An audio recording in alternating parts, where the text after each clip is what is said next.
why don't we move on to your number one, Tortuga? Yeah, I'm really excited about this game now too because of you guys. But let's shepherd this on. I think that your number one is what we want next, THG. Oh, did you do your number one already, Tortuga? Drum roll. I didn't say my number one. Do you want me to do it? Well, yeah. I mean, I just shared my number two, so I don't want to go back to back. Okay, sure. Yeah, my number one is Distant Worlds 2. I am extremely excited about this game. Distant Worlds 1, by the way, I do not strongly fear it'll suffer from like a buggy release.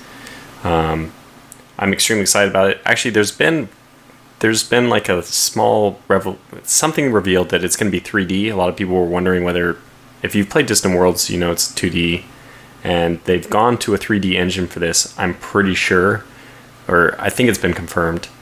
So I don't know. I just love Distant Worlds. It's one of my favorite games of all time. So have they shared much about like what's going to be in it? Because I've seen a few screens and I've definitely saw it and I was excited, but I was having trouble figuring out like what's it going to do. No, my excitement is mostly based on the fact that I love Distant Worlds and I know that they are coming out with this. They've been like, this is one of the games that may not be released in 2020 in the end. I mean, there definitely has already been some some like deadlines that have been bypassed. They expected to have some really good information originally by like early 2019. We didn't get any information until the very end of December 2019. So they promised us information in 2019, and I feel like they probably got to the end of 2019 and were like, oh crap, let's just release some minimal amount of information to satisfy what we said. And their policy with this, as far as I know, is it's done when it's done. And, you know, this is Matrix Games, and I believe that they have the funding. It's not a huge team, and I think that they are funded based on Matrix other success to basically just let this develop. You know, I'm sure that there's somebody who will pull the plug on it if it goes on for too long, but I think they really are just going to let it develop until it's finished. I think that, I mean, I would guess that they will as well, because I don't know if you remember, but when they first started moving their games onto Steam, Distant Worlds, I think, had been out for like 6 years already. They put it on Steam and it was like in the top 10 on the Steam top sellers list for like 2 weeks. I think the only other game that I've seen of theirs that was as well received on Steam was Command Modern Air Naval Operations. Like, you know, it seems to have a more broad audience than a lot of their titles, because I think 4X space games are a much bigger audience than Matrix typically targets. Yeah. So that's my number one. I'm really looking forward to it. I wish we knew a little bit more about it, but what's mainly fueling my enthusiasm is just how great the original game was, and hoping that the transition to 3D, I mean, it's a lot to look forward to, but it's also a lot to be skeptical about. I feel that the transition to 3D, if it's done well, it'll be good, but I'm a little nervous about that. That's a fair thing to be nervous about. Now, I think, Jean, we did your number one with Grand Tactician, and you already did your number two. My number two is Grand Tactician, so is it me? Am I the last one up? Yeah. All right. Well, my number one game, I'm going to cheat a little bit, and I think we may talk about a couple other games for a few minutes outside of our top list, because there's a lot of games that have been announced. I know you have some you wanted to talk about, Tortuga. Yeah. I have a qualified number one, and I will share a little bit more than just my number one, because I don't have a lot to say about my number one. So, honorable mention number one is Burden of Command, which is a game... Wait, what's going on here? I'm breaking the rules. Breaking the rules. Just give us your number one, then we can talk about all the other. I'm going to say... Give us your number one, and we'll do honorable mentions after that. Burden of Command would be number one, except I've already talked about it in the past, and it's been on my list in previous years, and I don't like to put the same game on the same list year after year after year if it hasn't come out yet. So, Burden of Command, I'm pretty sure it will come out this year.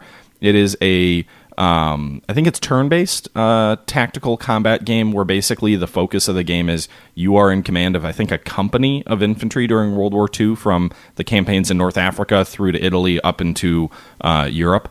and it follows you as you kind of lead a company of troops, and you have to make these decisions that a company commander would have to make, right? Like, are you going to send your lieutenant out there to suicidally charge a machine gun because you've been given orders to do something about it, or how are you going to approach that? And you're going to attempt to learn who your men are. You're going to attempt to build those bonds, and it seems to be a game that's really focused on actually building this sense of what is it like to command soldiers in combat. And I think too many war games out there are just like, oh, these are my cute little sprite guys, and I'm going to charge them, and they're going to all die, and I won't really care.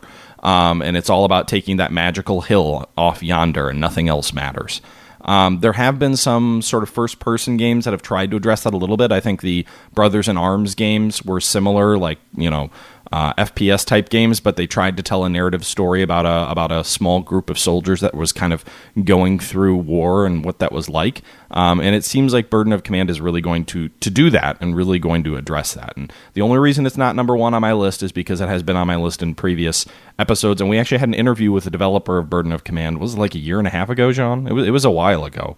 It was before I was here. So. Yeah, it was before the back in the pre-Tortuga days.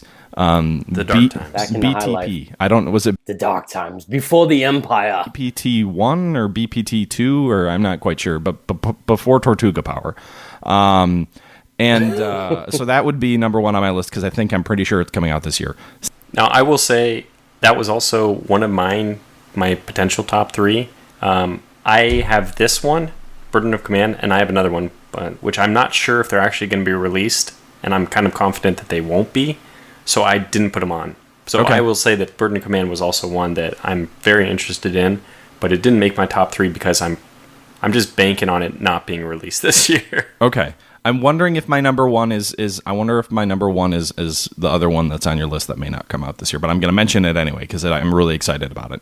And that is called Sea Power Naval Combat in the Modern Era. It's a game we know almost nothing about. So I don't have a ton to say. But My number one game is a game I don't know much about.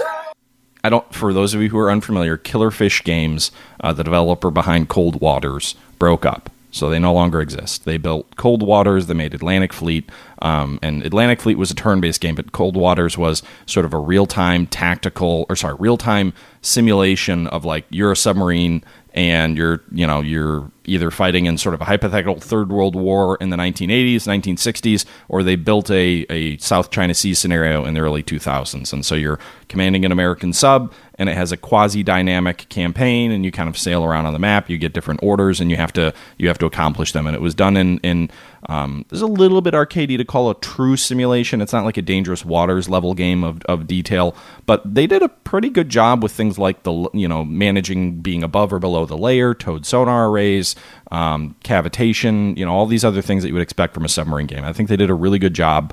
In many ways, it was kind of the spiritual successor to, was it Red Storm Rising, the old, was it SSI game or Microprose game from the 80s, but in a more modern sense. And that developer broke up, and I think there were 3 or 4 people in that company, but 2 of them are now doing a game called Sea Power Naval Combat in the Modern Era.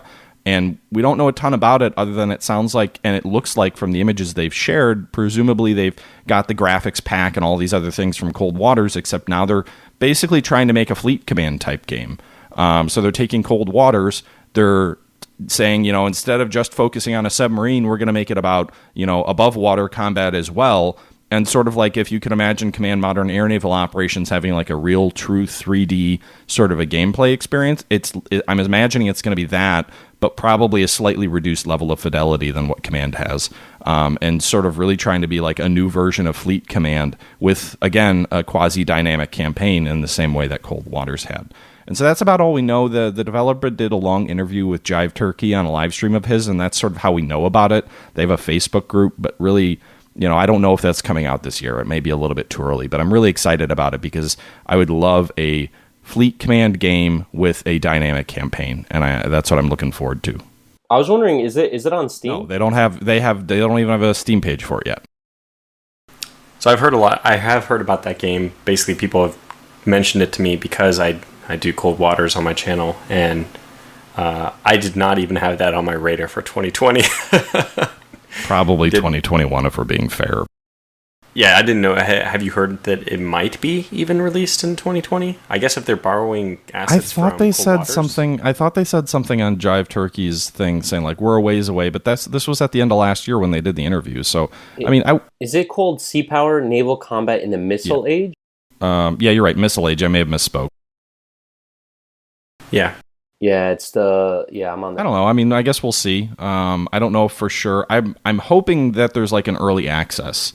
Because I don't know about early access. I haven't heard. I've basically heard nothing about it. I've only heard that Jive Turkey interviewed the guy during one of his streams, and nothing else. I mean, they talked a fair bit about what they were going to do in the stream, and I watched it.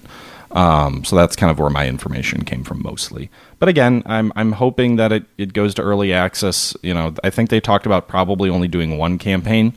They want to make sure that it's one campaign that's really good, as opposed to, I think they kind of implied that the way that Cold Waters worked, I don't think they were terribly thrilled with the 1960s campaign and the way it played. Because torpedoes sucked. Right. So, I mean, I think they were acknowledging, hey, this didn't work with multiple campaigns. We really want to have it be one solid campaign. So depending on how much work they actually have to do, I could see it being ready for early access like in November. I mean, it's still 9 months away. I have to say this. I don't know when this game will be released. I don't think it's going to be released in 2020.